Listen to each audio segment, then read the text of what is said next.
Hi, I'm Jeff, this is Tropical Plants at 53 degrees north. So today we're talking about Dendrobium Farmeri, the farmer's dendrobium. So we're going to have a look and compare whether its success is down to my skills looking after it or it's just a happy accident. We'll have a look at some of the cultural advice that you can find on the internet and compare it with what the conditions that it's actually received in my greenhouse. I bought it 8 months ago from a place in Germany before the whole Brexit thing happened.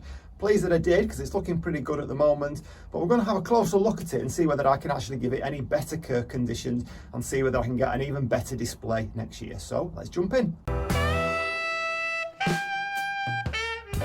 And we are in. So, the Dendrobium Farmeri, commonly known as the farmer's dendrobium. So it's a species native to Asia, and I'll show you a little map of whereabouts you'll find this gorgeous species dendrobium. So let's just quickly chat about the identification of it. So this is from the Callista group of dendrobiums, and the main characteristics of it are and I'll just move it around a little bit, the canes have this like angle of 90 degrees on like 4 corners. So like if you cross-sectioned the cane, you would see that it's almost like a star. Now, I'm not sure whether this one is particularly dehydrated. I've never seen a Dendrobium farmeri before. This is the very first I've had my hands on. It's the very first I've ever seen. So having had a little look at the care conditions or the care requirements for the sake of this video, I'm wondering now whether this could be a little dehydrated, but we'll come to the watering in a little bit. Another particular characteristic is that it starts off quite thin at the bottom before the cane swells up to give you that kind of an arrangement. And of course it's a hard caned type of dendrobium, not a soft caned type of dendrobium. And if we look at the blooms, and perhaps zero in a little bit on the blooms, and again looking at this now from what I know of the care, again I'm wondering whether it's a little bit dehydrated. But if you look closely at those like poached egg style blooms, you've got like a whitey pink on the outside, almost lilac, and then you've got that lovely yellow throat in the centre and like a ruffled labellum or lower lip there around the edges. Absolutely gorgeous thing, really, really nice. And I believe that you can have like more of a pink variety, which is more like the ones that you find naturally in the wild. It grows high in trees, very near water, which would tend to indicate that it likes a high humidity, which it does tend to get in my greenhouse anyway. I mentioned in the intro that I've had it 8 months, and this came completely out of the blue because not 2 weeks ago it had absolutely no signs of blooms, and within the space of 2 weeks it grew the whole pendulum of blooms and they opened up all within 2 weeks, which was really real surprise to me. But the other downside of that, of course, is that indicates that the blooms are not that long lasting compared to most dendrobiums. I believe you can get 3 weeks out of them if you're really lucky. I very much doubt mine will last 3 weeks, but who knows. So the blooms tend to be at the top of a leafless pseudobulb. Now I do have a leaf on that, so that's one slight difference to what I read online about them, but it is mostly leafless. There's not a lot going on there. That will be a pseudobulb from last year, like a 2-year-old pseudobulb. Always come at the top in these pendants. I believe they're known as pendant inflorescences, and the online wisdom says that they bloom from February to March. And of course it's July now when I'm filming this, but as we know from other plants that I've got in the greenhouse, you can play around with dormancy periods and with flowering periods. Obviously it's not in its native habitat, so I guess the February to March thing, the spring blooming, is more akin to what it would get in its native habitat. So as I've only had this 8 months, then you would expect from what I've just told you that these are not leafless canes at the side here, so these may well be from last year, grown no doubt from when it was with the cellar. So I would expect these to lose some of these leaves perhaps over winter, and then these to bloom from these upper nodes next year. So I've got 2, 3, 4 that may possibly bloom next year, which will certainly give me a better show. That's of course if I can get it through the winter. I've already got it through 1 winter, so let's hope that we can get it through another winter and get a really nice specimen for next year. I've seen much better specimens than mine. If you see some of these plants with loads and loads of these inflorescences on them, then it will look pretty spectacular. I believe it's also a relatively easy orchid to grow, but as we know from past experience, that of course all depends on your conditions.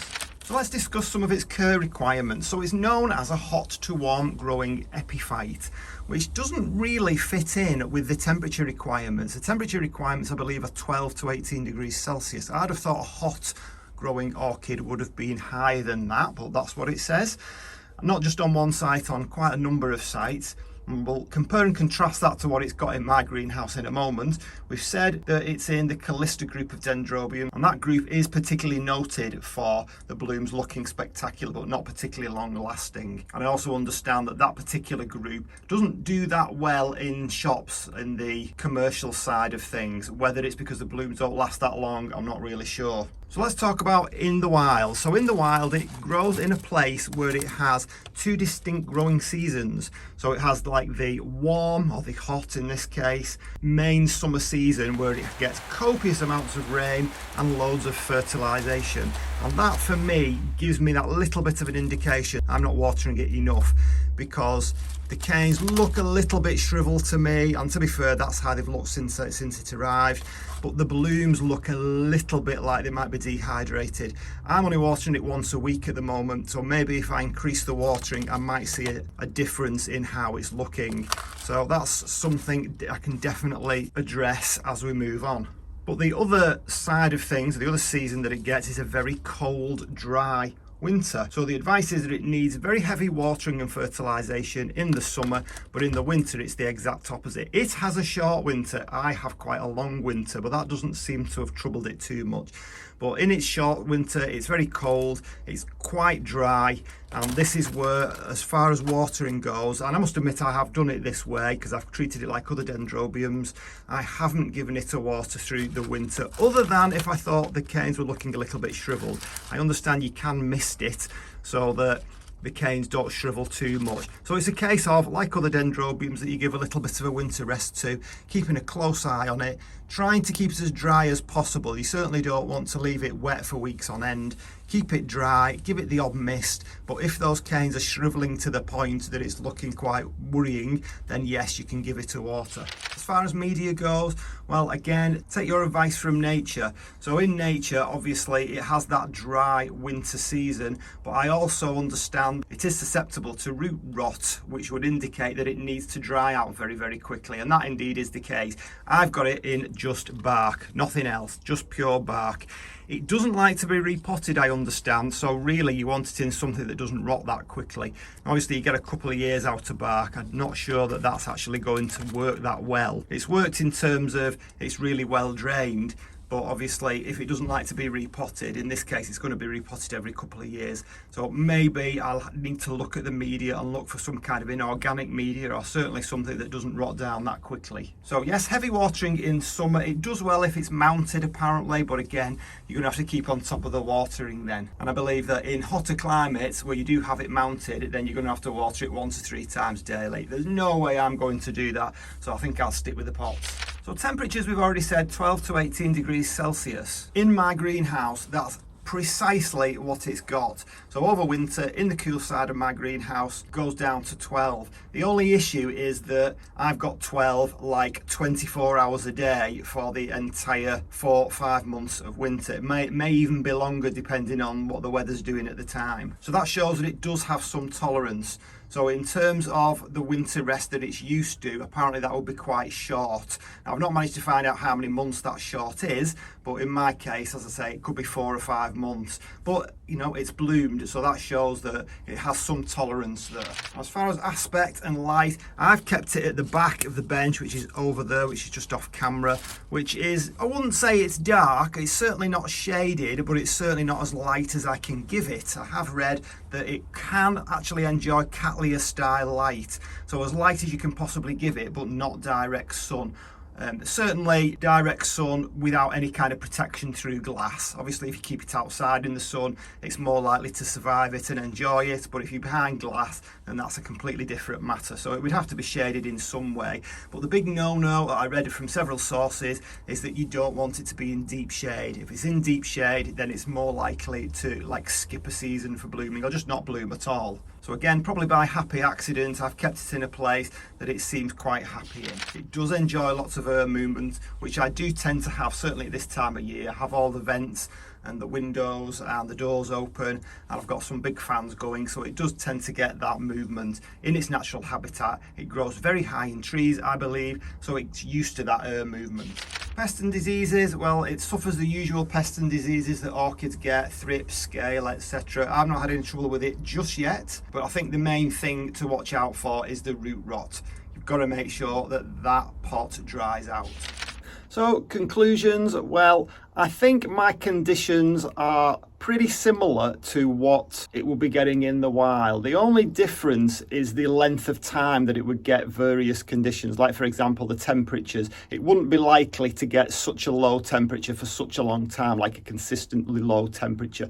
I do believe it likes that amplitude, but clearly it's got some tolerances because mine has survived at 12 degrees for such a long time. It's also getting higher temperatures than the 18 that was talked about on the internet. Mine in here is going to get at least 30 during certain times of the year. I think my watering again has been spot on. I've kept it dry throughout the winter. I only watered it if I thought that the canes were shriveling too much, but looking at it now, looking at the petals of the blooms, I feel it needs more water than just the one time a week. As far as fertilization goes, well, I wouldn't fertilize hardly any of my orchids anyway in winter time, but in summertime I give it rain mix, which a lot of the guys at the Orchid Society give theirs, and it's not getting any more, any less than the rest. It's getting between 200 to 300 parts per million. Again, it seems to be quite happy with that. Maybe it would benefit from a little bit more according to what it tells you on the internet.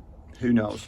So looking at this plant now, I think it's doing okay. I think it's going to do okay through the winter, providing it isn't too long a winter, but that's something that you never know in this country. But I'm sure you'll agree, it's an absolutely gorgeous dendrobium. So if you have one of these, if yours looks better than mine, which it may well do, please tell me all about it. Tell me about the care conditions that you provide yours with.